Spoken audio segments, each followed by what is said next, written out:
ભુજ શહેરના ward number 8માં મુલાકાત લેતા આ વિસ્તારની જોવા મળી કફોડી હાલત। કચ્છ જિલ્લામાં અનેક જગ્યાઓમાં પાણીની તંગી સર્જાઈ રહી છે। તેવામાં જ ભુજ તાલુકાના વોર્ડ નંબર 8માં પાણીની સમસ્યા માટે આ વોર્ડની મુલાકાત લેતા આ વિસ્તારની હાલત ઘણી કફોડી જોવા મળી હતી। ઉનાળાની કાળઝાળ શરૂઆતમાં જ આ વોર્ડમાં ફક્ત 15 દિવસે પાણી આવે છે। આ વિસ્તારમાં લોકો જ્યારે આ વિશે રજૂઆત કરવા જાય છે ત્યારે ભારતીય જનતાના પદાધિકારીઓ આ લોકોને ધાકધમકી આપે છે। આ માટે આ પદાધિકારીઓની તમામ જવાબદારી બને છે કે આ વોર્ડને તમામ સામાન્ય સુવિધા આપવામાં આવે।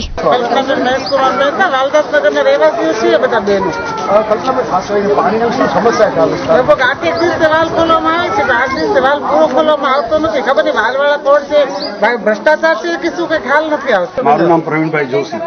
પ્રવીણભાઈ, ખાસ કરીને આમ તો ભુજના અનેક વિસ્તારો છે જ્યાં પાણી સમસ્યા હોય, આજે નર્મદાની લાઈન પણ તૂટી ગઈ છે, શું સમસ્યા સર્જાવાની જેની કારણે? સાહેબ, અમે આમ તો જનરલી વાલદાસનગરમાં અમે પાણીની તો તકલીફ છે જ।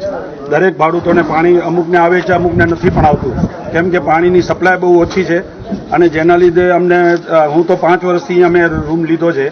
મારા બિલ્ડિંગમાં તો મારા પડોશીઓ શું આજુબાજુવાળા આખી શેરી મને કહેશે કે ભાઈ એમને પાણી આવતું જ નથી, પણ અહીંયાના બાપુ છે જે કાઉન્સિલર, એમની મહેરબાનીથી અમે જ્યારે ફોન કરીએ છીએ ત્યારે ટેન્કર આવે છે અને અમને પાણીની થોડી સગવડ મળે છે। નહીં તો અમે પાણી વગરના રહી ગયા, આવા ધમ ધકતા તડકામાં પાણીની અહીંયા કોઈ તકલીફ જ છે, કોઈ ફેસિલિટી નથી।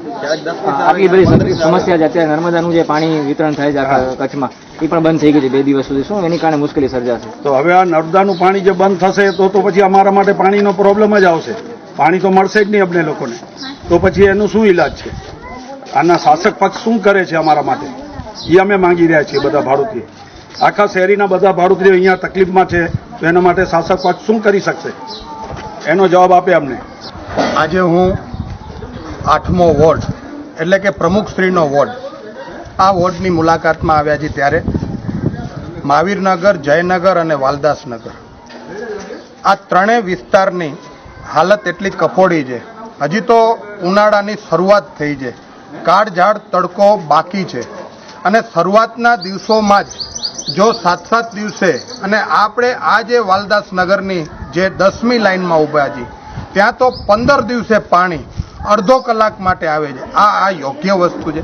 વાલદાસનગરની અંદર જે આગળના 2-3 શેરીઓ છે એ શેરીઓને બાદ કરતા પાછળના કોઈ પણ વિસ્તારમાં 10 દિવસથી પહેલા પાણી આવતું નથી અને અહીંયા જ્યારે પણ જોવા જાય ત્યારે ભારતીય જનતા પાર્ટીના પદાધિકારીઓ આગળની લાઇનમાં રહે છે અને આ પદાધિકારીઓ પાછળની લાઇનને ક્યારે પણ પાણી મળે એ બાબત ઈચ્છતા નથી અને જ્યારે રજૂઆત કરવા માટે જાય ત્યારે કોઈ પણ રીતે ધાક ધમકીઓથી આ વિસ્તારના બૈરા હોય તો બૈરાઓ જે રજૂઆત કરવા નીકળ્યા હોય તો એમના માણસોને ધાક ધમકી આપી અને જે રીતે ધાકધમકીઓથી કે તમે રજૂઆત સકામ કરવા ગયા, અરે ભાઈ પાણી ના આવતું હોય તો રજૂઆત કરવા માટે માણસો નીકળે, બારે આવે, નગરપાલિકામાં કે, અને જો તમને એટલું જ પેટ દુખતું હોય તો તમે આ વિસ્તારમાંથી રહો છો, ભારતીય જનતા પાર્ટીના તમે હોદ્દેદાર છો, તો તમારે તમારી પહેલી ફરજમાં આવે છે કે આ વિસ્તારના લોકોને પીવાનું પાણી મળે,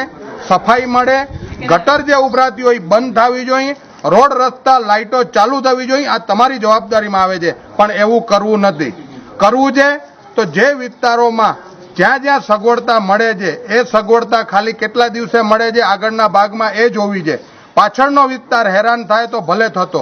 આવી બધી જે વાતો લઈને ઘણા અહીંયાના રહેવાસીઓ અમારી પાસે આવતા હોય છે ત્યારે આજે રૂબરૂ મુલાકાત લઈ અહીંયા આવ્યો ત્યારે પરિસ્થિતિની ખબર જ હતી અને આ અહીંયા કને જોવામાં આવી છે, કારણ કે ટેન્કરો અમે મોકલાવીએ છીએ પણ ટેન્કર એ પાણીનો વિકલ્પ નથી। પાણી માટે તો નળમાંથી પાણી આવવું જોઈએ, કારણ કે પાણીના કનેક્શનના પૈસા લેવાય છે, ગટરના પૈસા લેવાય છે, રોડ ટેક્સ લેવાય છે, બધા ટેક્સીસ લેવા છતાં પણ જો સુવિધા વાલદાસનગરને, મહાવીરનગરને અને જયનગરને ન મળતી હોય અને પ્રમુખશ્રીનો જ્યારે વિસ્તાર હોય અને આ વિસ્તારની પરિસ્થિતિ જો 10-10 દિવસે પાણી મળતું હોય, આવી હોય, તો આનાથી મોટી કમનસીબી નગરની શું હોઈ શકે એ પણ આપણે એક અહીંયાનો સવાલ ઊભો થાય છે। અહીંયા તો તમે જેમ જોવો તેમ એક આખું ગ્રામ પંચાયત વસ્તુ હતું, એટલે તમે સમજી શકો છો કે આની અંદર કેટલો રહેણાંક હોય।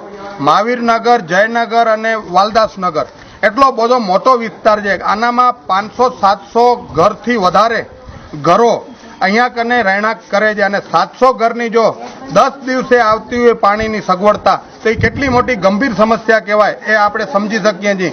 પણ ક્યારે પણ તમે એક વખત પણ અહીંયાના રહેવાસીઓને પૂછો કે નગરપતિ ક્યારે અહીંયા આવ્યા છે? ભારતીય જનતા પાર્ટીમાંથી જે કોઈ પણ ચૂંટાયેલા વ્યક્તિઓ છે એકે વખત અહીંયા કને આવ્યા હોય તો મને એમનો દાખલો બતાવે. અમે વિપક્ષના નગરસેવક તરીકે હંમેશા આ વિસ્તારની ચિંતા સેવી છે. અમે આ વિસ્તારોમાં આવીએ છીએ, અહીંયાની પરિસ્થિતિ જાણીએ છીએ અને જે બહેનો હવે બિચારા બહેનો પણ અહીંયાથી કોઈ બોલી નથી શકતા. બહેનો જો બોલવાની કોશિશ કરે, ઇન્ટરવ્યુમાં આવવાની કોશિશ કરે તો એમના ઘરવાળાને આ ભારતીય જનતા પાર્ટીના પદાધિકારીઓ ધમકાવે છે, ડરાવે છે. એવો માહોલ અહીંયા કને ઊભો થયો છે. એટલે પોતાના હક માટે પણ આ વિસ્તારના લોકો પોતાનું મોઢું ખોલી નથી શકતા. આનાથી મોટી આજે આપણે શું કહી શકીએ કે આપણી કમનસીબી હોય. આવી જો કમનસીબી હોતી રહેશે તો મને નથી લાગતું કે ભુજનું ભવિષ્ય કેવું રહેશે. જો નર્મદાનું પાણીની લાઈન તૂટી ગઈ છે ચિરઈ પાસે, એટલે 4-5 દિવસ સુધી ચોક્કસપણે નર્મદાનું પાણી બંધ રહેશે. એટલે નર્મદાનું પાણી આ વિસ્તારને તો મળતું નથી, ઓછું મળે છે. પણ જે બીજા બધા વિસ્તારોમાં નર્મદાનું પાણી મળે છે એ વિસ્તારમાં બંધ થશે ભુજની અંદર. એટલે અહીંયાથી જે કંઈ પણ પાણીનો જથ્થો હતો એ ભુજના બીજા બાજુ ડાયવર્ટ થશે. એટલે અહીંયા જે 10 દિવસે મળતું પાણી છે એ હવે 20 દિવસે મળશે અને 20 દિવસે પાણી મળશે ત્યારે પણ લોકો આવી જ રીતે પોતાના મોઢા ખોલી નહીં શકે. કારણ કે ભારતીય જનતા પાર્ટીના પદાધિકારીઓથી દબાયેલા છે. અહીંયાના એક વ્યક્તિ, અહીંયા બહેનો પણ એમ કહે છે કે અમે બોલશું તો અમારા ઘરવાળાને હેરાન કરશે. આવી જો ધાક ધમકી અને ડર બતાવવાની કોશિશ ભારતીય જનતા પાર્ટીના લોકો કરતા હોય તો મારે આપના માધ્યમથી આવા લોકોને કહેવું છે કે એક પણ વ્યક્તિ જ્યારે અમને એમ કહેશે કે આ વ્યક્તિએ અમારી સાથે ધાક ધમકી કરી ત્યારે અમે એની સામે ફોજદારી નોંધાવવા પણ અમે તૈયાર હશું. અને વિપક્ષના નગરસેવક તરીકે અને વિપક્ષના નેતા તરીકે આપના માધ્યમથી લોકોને કહેવા માંગુ છું કે ક્યાંય પણ કોઈએ ડરવાની જરૂર નથી. આવા કોઈ પણ અસામાજિક તત્વો કે લુખા તત્વો તમને જો હેરાન કરતા હોય તો એક વખત એમનું નામ અમને ખુલીને આપી દો તો અમે પોતે એમની સાથે અમે કાયદેસરની કાર્યવાહી કરવાની કોશિશ કરશું. આપને તકલીફ પડશે તો અમારી તકલીફ સમજી અને અમે એ તકલીફને ઉજાગર કરવાની કોશિશ કરશું અને આપને હેરાનગતિ કરતા હશે હેરાનગતિ કરનાર તત્વોને અમે સારી રીતે પાઠ ભણાવી શકશું એવું પણ આપના માધ્યમથી અમે લોકોને કહેવા માંગીએ છીએ.